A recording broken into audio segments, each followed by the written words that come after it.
You got the tax drum style right there. I'm practicing. It's time now for the Skinny, and topping our headlines this morning, remembering a television legend. Television legend. Television legend. That's right, Emmy-winning actress Doris Roberts, who played the endlessly meddling mother-in-law Marie Barone on Everybody Loves Raymond.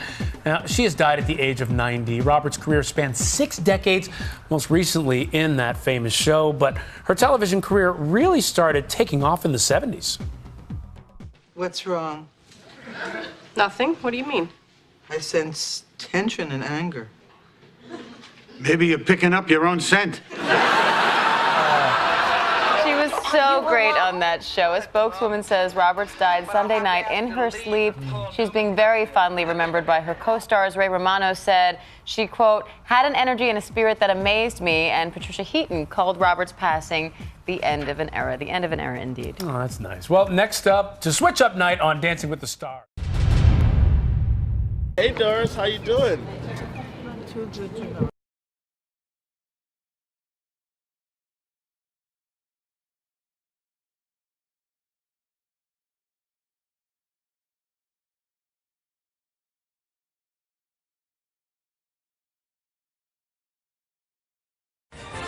Right now at 5, horror unfolds on live TV. A reporter and cameraman gunned down.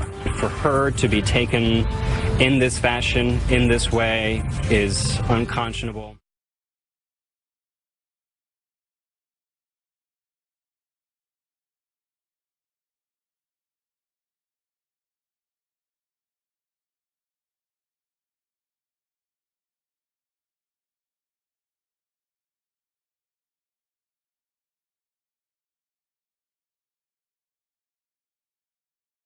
Hey Doris, how you doing?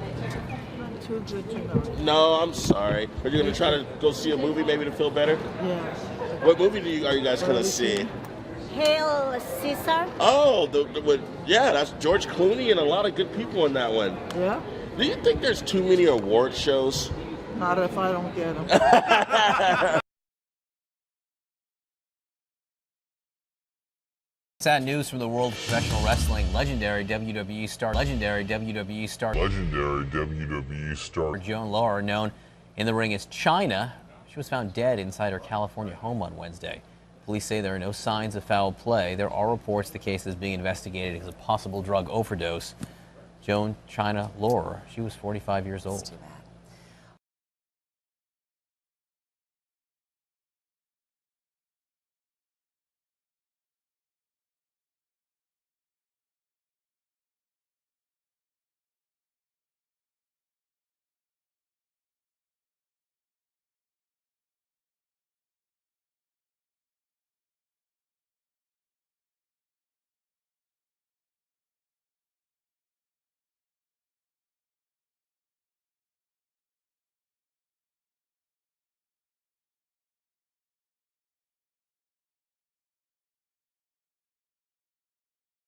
I brought up Chyna. Yeah. Man, she had a hell of a run here. Absolutely. Will she ever go into the Hall of Fame?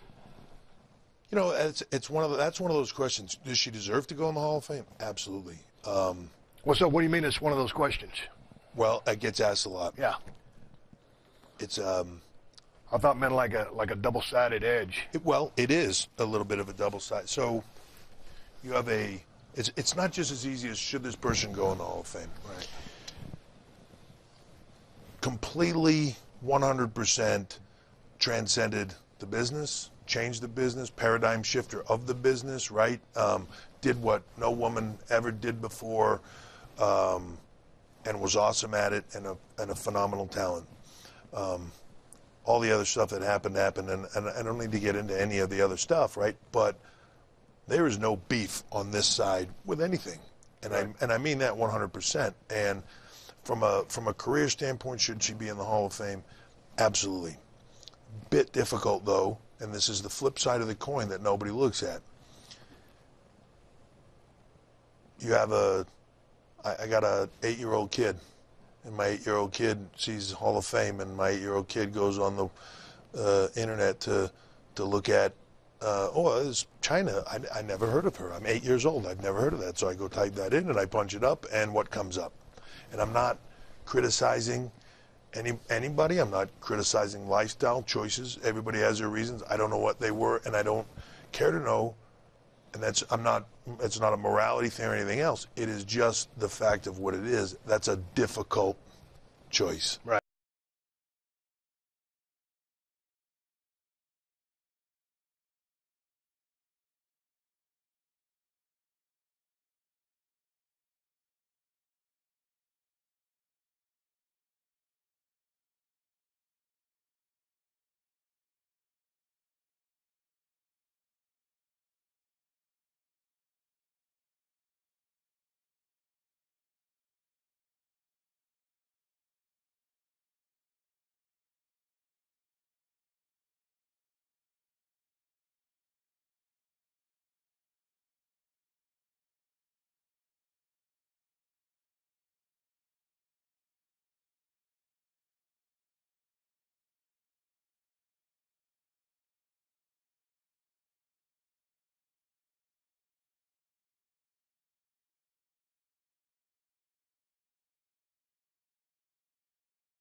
within himself to let you know what was going on, because he really didn't want to hurt you. Because that's like I said, great, but you don't leave somebody in a concrete building by themselves, and you Right. don't punch girls, and you don't treat them like that and ruin their entire career and their life, and never speak another word to them, aside from saying that they don't want their 8-year-old looking up on Google about your past. Sorry. So we got into a heated argument. We were not getting along. I told him, I know something's going on. Don't tell me something's not going on. He swiped my hand. I swiped his hand. He hit me. I went back like Jerry Springer, and then I was like, okay, well, that's a deal breaker for me. The relationship is now over, so now I have to leave. Hi, this is China, and I just want to respond to all of the craziness that's been going on between myself and the WWE and myself and Hunter. First, I want to say that my name is China. Those that know me as Joni or Joan, that's cool, but just to let everybody out there know that my name is legally China. So, regarding my relationship with the WWE and Hunter, those were the best days of my life, wonderful opportunities, and I'm very grateful for those days, which is why I feel so passionate about being inducted in the WWE Hall of Fame. And in my campaign to be inducted, a lot of other issues have come up, which I feel are personal between myself and Hunter and myself and Vince. And I have gone to WWE offices to try to get a meeting to discuss these issues personally with Hunter and with Vince. And I would really like to open the dialogue and have an audience with them to make that happen. Hunter and Vince, may I please have a meeting so we can make amends and bury the hatchet? Working towards family with Hunter, and we both loved what we did, so we worked together, played together, and, worked out together. We had the same, that part was great. Hunter and Stephanie started doing a storyline on television. The storyline ultimately became true. And when I found that out was when I was let go by the WWE. At the height of everything, to have the rug pulled out from underneath me and then not be able to use my name, not be able to use my likeness, not be able to talk about anything that happened, the onslaught of behavior that ensued for 10 years after that. That's when I decided to remove myself from that. Go across the world, regroup, do my thing, teach them English, give back to another part of the world. I'm getting used to living in Japan. What do you like about Japan? I'm a different person now. I'm vegan, I'm still fit, but I'm doing yoga now. I went to Japan to regroup, but I want to be able to come home and do my thing in my country with the hard work that I've done and everything that I've gone through and be my own success.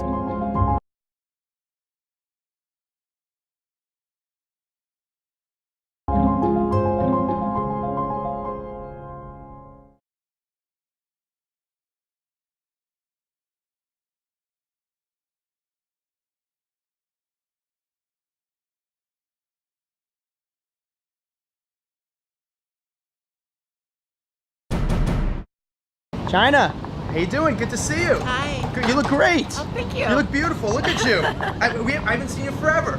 Yeah, well, I just got back from Tokyo with a backpack on my back, and this is it. Wait, I heard about this Tokyo trip. You're doing a documentary, right? Where explain to me what's going on right now with you. Okay, so I've been gone for like 3.5 years now. I can't believe it. Tokyo. Started my journey back like 3 days ago now. Arrived in New York yesterday. And we're doing basically like the reconstruction of China, mind, body, soul. We're gonna go through it all, you know, and tell the whole story. Yep. And, you know. Legendary pro wrestler Joanie China Laurer has died at age 45. The WWE, dubbed the 9th wonder of the world, was found lying peacefully on her bed Wednesday afternoon, according to her manager.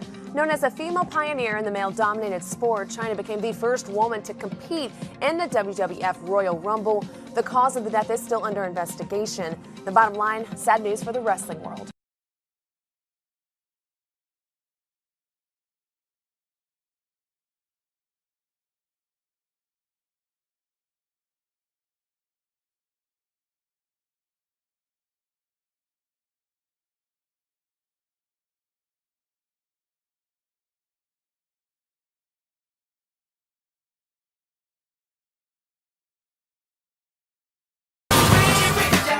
What is it? Some kind of mind control serum?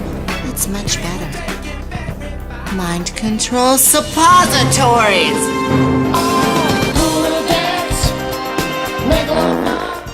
I think I'll pee. Use the toilet this time! Starring Anna Nicole Smith Who do I have to score to get off this movie? Okay, people. and Joanie China Laurer. This is gonna mega hard! Please be there! In a film that proves you can lead an actress to a movie set, but you can't make her think. Why's my puppy hustler? Why's my puppy hustler?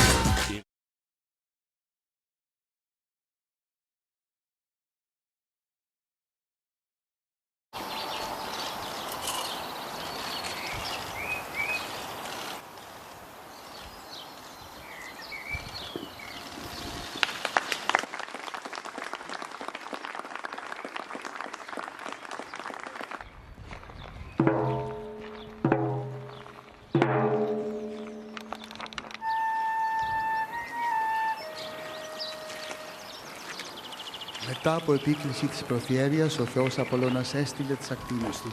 Η Ολυμπιακή φλόγα άναψε. After the high priestess's prayer to the god of Greek mythology, Apollo, the Olympic flame is lit. After the high priestess's prayer to the god of Greek mythology, Apollo, the Olympic flame is lit. World champion in artistic gymnastics.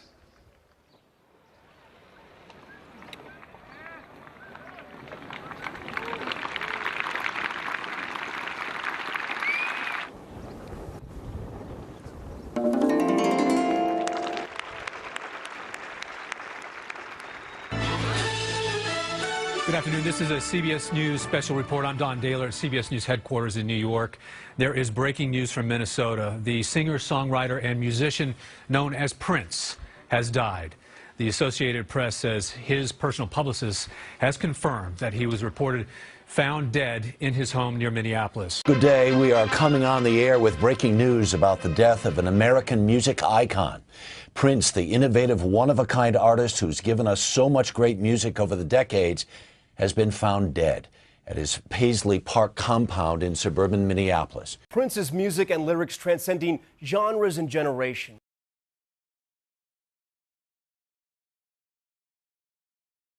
President Obama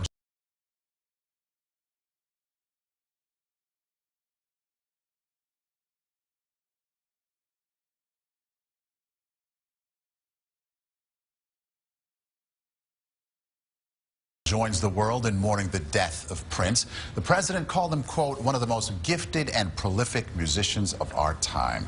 CBS 2's Jill Nicolini looks back at the career of a music legend.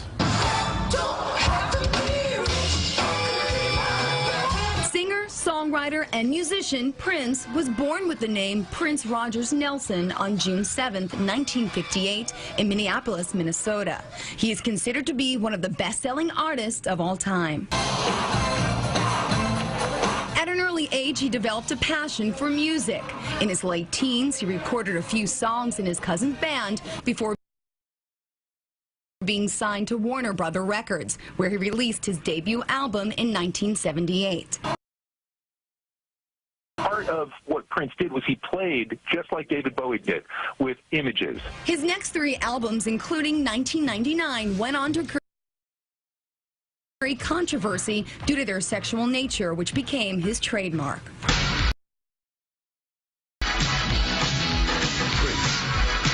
Then in 1984, he made his film debut in Purple Rain, where he won an Oscar for his music and released an album with the same title, which helped him score his first 2 out of 7 Grammy Awards. He has a total of 30 nominations. The album was a huge success, and songs like Let's Go Crazy and When Doves Cry made it to #1 on the Billboard charts. Prince later changed his name to an unpronounceable symbol in 1993, and for the next 7 years, he was referred to by many as the artist formerly known as Prince.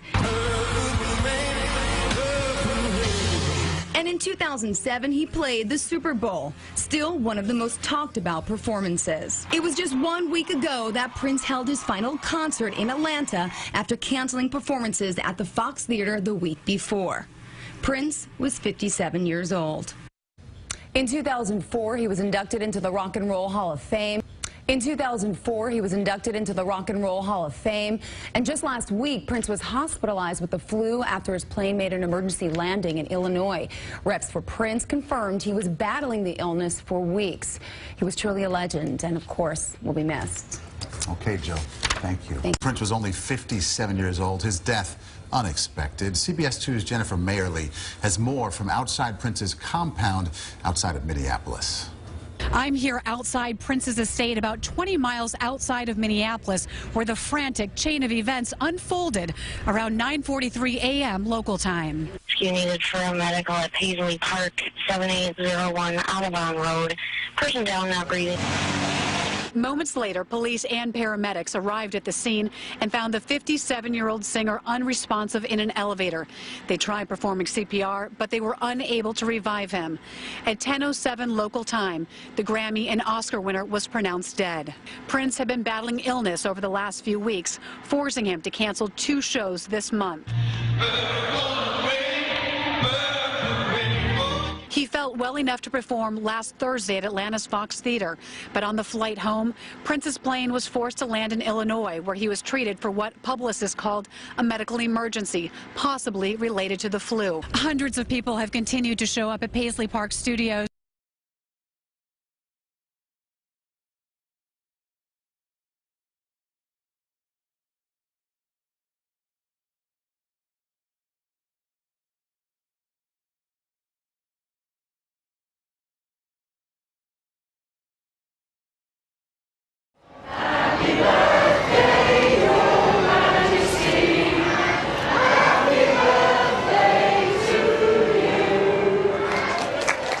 It was going to become a rather familiar tune for the Queen.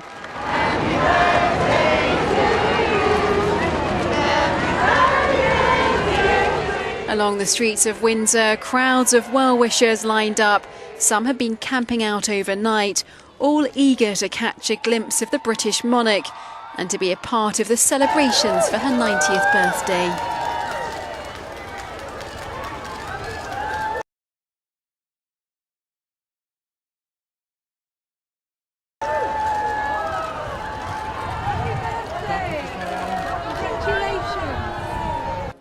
Your Majesty, Mummy, the beacon that Her Majesty is about to light will also represent, as it lights other beacons across the nation, the love and affection in which you are held throughout this country and the Commonwealth.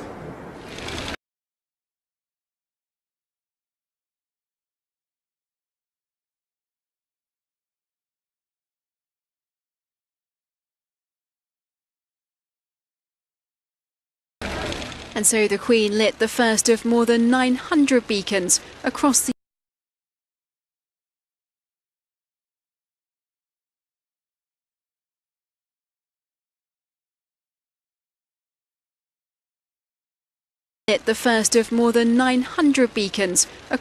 UK and abroad. Επίκληση της Προθιέρειας, ο Θεός Απολλώνας έστειλε τις ακτίνες του. Η Ολυμπιακή φλόγα άναψε. After the high priestess's prayer to the god of Greek mythology, Apollo, the Olympic flame is lit.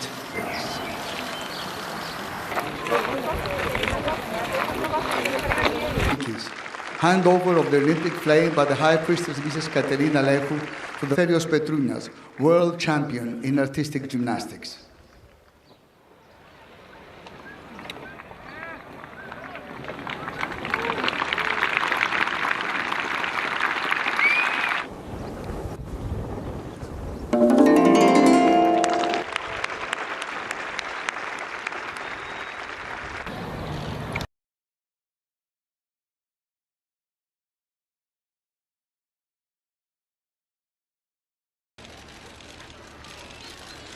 The Queen duly lit the beacon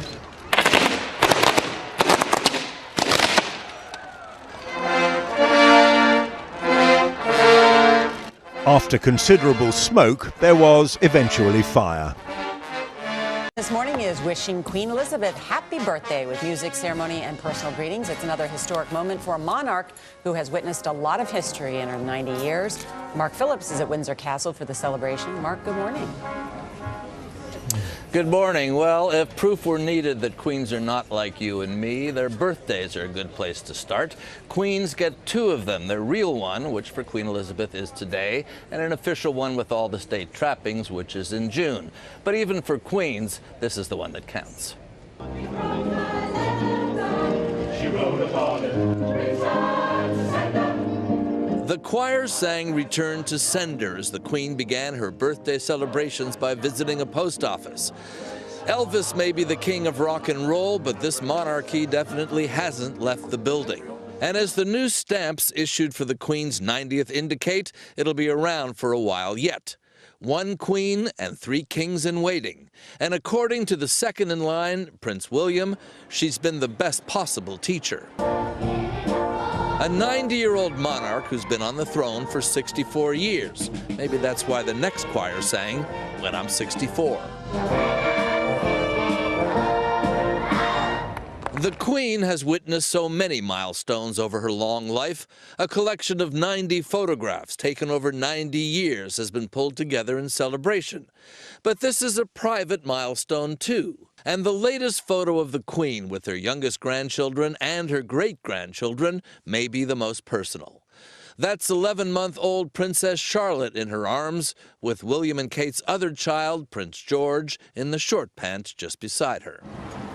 People who know her say there are two queens, the public, dutiful one, and the private one, a country girl at heart, where she can be herself. And no one knows that better than Margaret Rhodes, who's known the Queen since childhood and who still enjoys a private friendship with her. What do you call her? Her Majesty, or do you call her by her first name? I call her by her childish name.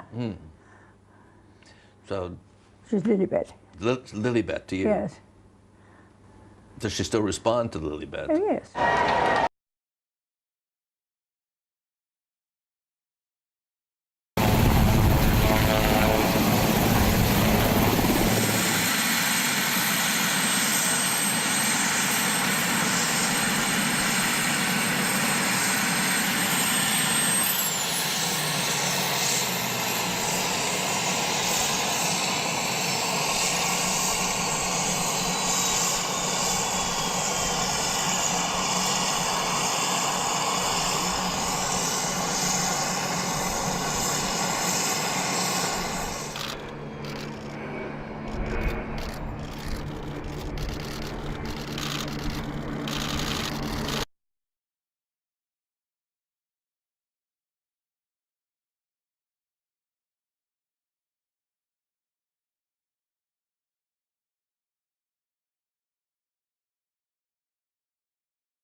I'm not sure there was a moment there. I don't know.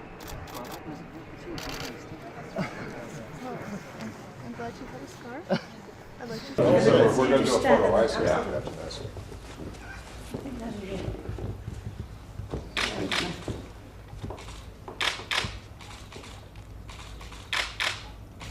Thank you, Majesty. Thank you very much. Thank you. Thank you. Majesty.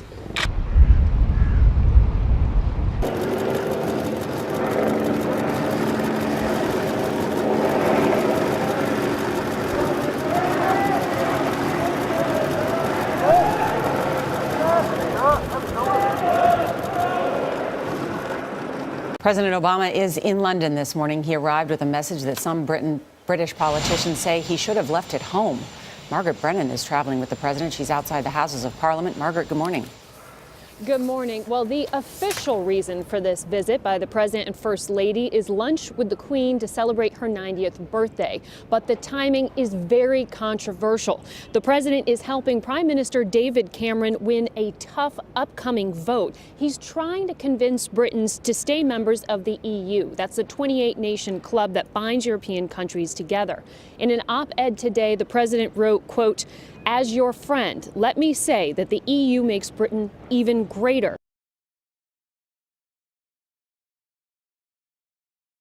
And the Obamas will end the day on a less scandalous note, having dinner with the Duke and Duchess of Cambridge, better known as Will and Kate. Queen, the Prime Minister, and then Prince William, Prince Harry, and Duchess Kate. But this encounter is getting the most buzz. Prince George getting a delay of bedtime to say hello to President Obama. ABC's chief foreign correspondent Terry Moran in London with all the pomp and circumstance. As the Obamas arrived at Kensington Palace tonight, you could just see him there in the hallway, standing by his dad, Prince William. And once inside, the little prince and the president shared a moment, now melting hearts around the world.